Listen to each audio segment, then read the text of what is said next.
and welcome. I hope that you are doing well. Thank you for joining me to talk about books. If you're wondering where I've been, I took a few days off at the end of the week last night to regroup and relax. So today we're getting back to books. Our book this time is my first book for August, and it is from the Nancy Drew series by Carolyn Keene, and that book is The Witch Tree's Symbol. The copy that I have here, the edition I have, is the 1955 edition. The most recent edition that I'm aware of is from 1985. But the Nancy Drew phenomena is so much more than these books. There are graphic novels, and for 7 to 9-year-olds, there's Nancy Drew and the Clue Crew. The prompt I'm fulfilling with this book is to read a book that creates nostalgia and listen to music from my teen years or my childhood. And so this is the book I chose to read. But before I get into the books, I want to talk a little bit about the music part. So I chose to listen to a duo that I listened to when I was quite young, and then again when I was in my teen years. And they are Simon and Garfunkel. And there are 3 songs by them in particular that I really like, and I'm just going to briefly talk about them. We won't spend a lot of time on it.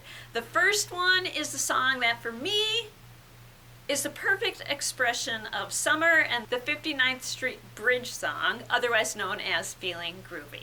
A second song by them that I really like is The Sound of Silence. It's just a very powerful song. And another powerful song by Simon and Garfunkel is my favorite Simon and Garfunkel song, that's Bridge Over Troubled Water, particularly the version that they sing at the concert in Central Park. So if you have an opportunity to check out any of those songs, I really encourage you to do that. Now on to the books. So I read the book that I had said I was going to read, but I also wanted to read a variety of the Nancy Drew books just to get a feel for the whole phenomena. So I read both The Witch Tree Symbol and The Clue in the Old Album, and then I read all 3 of the graphic novels that you see here. So if you're not familiar with Nancy Drew, she lives with her father, Carson, who is an attorney. Nancy has 2 friends, Bess and George, and together they investigate mysteries. Nancy has become known for solving mysteries, whether it's a mystery that she stumbles upon or one that someone asks her specifically to look into. So in The Witch Tree Symbol, Nancy's neighbor, a new neighbor, Mrs. Tenney, has asked Nancy to go visit her aunt's house with her. So her aunt has died, and Mrs. Tenney and her cousin are inheriting all her belongings. But when they get into the house, they discover that things are gone, especially the antique furniture that's kept in the library. And while they're there, they hear a noise. So Nancy searches the house. There's someone in the house. She gives chase, and as the person is running out of the yard, she gets a description of him. They also, Nancy and Mrs. Tenney, also find a piece of paper containing a symbol and the words Witch Tree Symbol, which convinces Mrs. Tenney that her cousin is behind it. Her cousin is from the area where the Witch Tree Symbol originates in Ohio.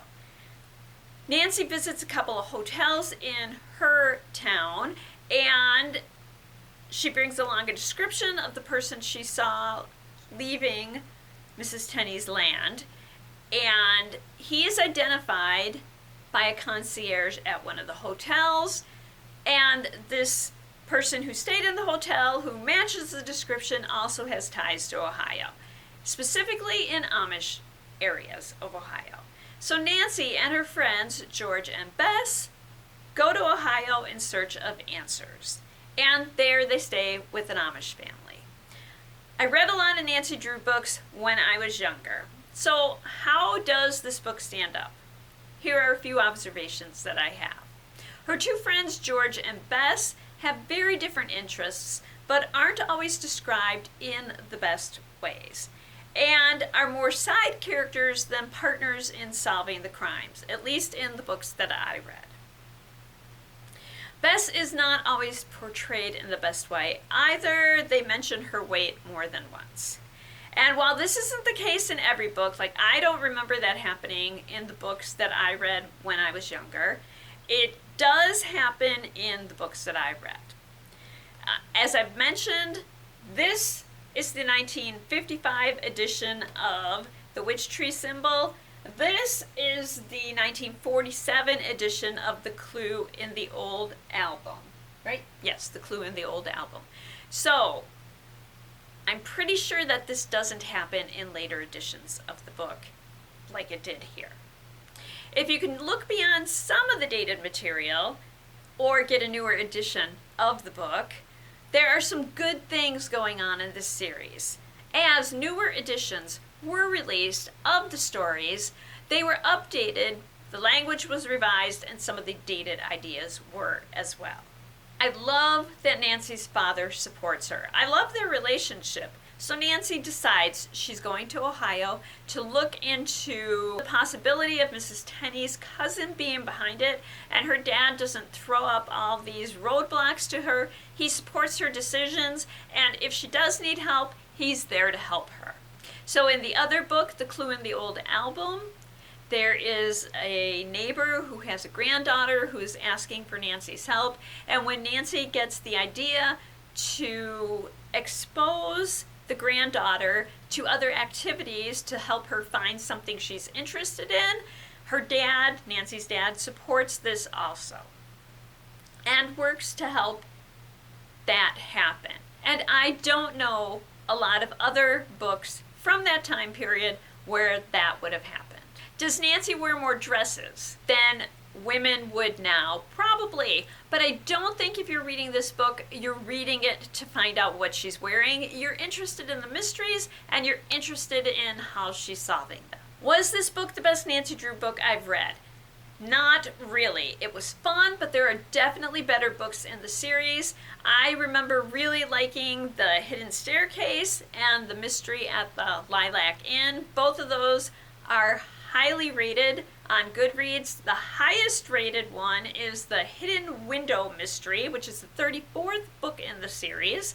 And part of the reason that the books are very different from story to story is that Carolyn Keene isn't the author's real name. These books were ghostwritten, so there are a number of different authors, both men and women, who write Nancy Drew books. So what about the graphic novels? I read 3 of them. The first in the series, The Demon of River Heights. The second, Writ in Stone. And the 5th, The Fake Heir. They are fun books and they're a quick read. So if you want to quickly read a Nancy Drew book, the graphic novels are a great way to go. Once again, George and Bess join her, but they're really partners in the investigating. They both have interests that are helpful to solving the mystery that they're working on. So what are some other books to read for a similar experience? So we're talking about books where the friendships are well developed and they're solving mysteries. So I really have to mention the Hardy Boys books too, because when I read the Nancy Drew series, I also read the Hardy Boys series. And it was written in the same time period, but again, there are updated editions, and they also include the younger age group stories and the graphic novels. The next books I'm going to mention are a series that you are already familiar with if you have heard me talk about books at all. It's the Good Girl's Guide to Murder series by Holly Jackson. This is the second book. The series starts with Pip reinvestigating a murder as her class project.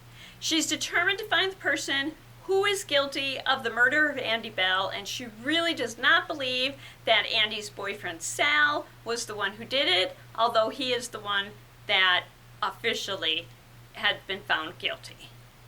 Pip is joined by her best friends and Sal's younger brother.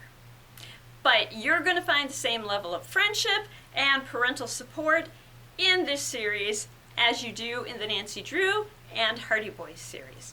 And honestly, it's a YA series, but I know lots of adults who have read and loved this series. I'll give a warning though, the third book takes a drastic turn from the other books and goes in a very different and very unexpected direction.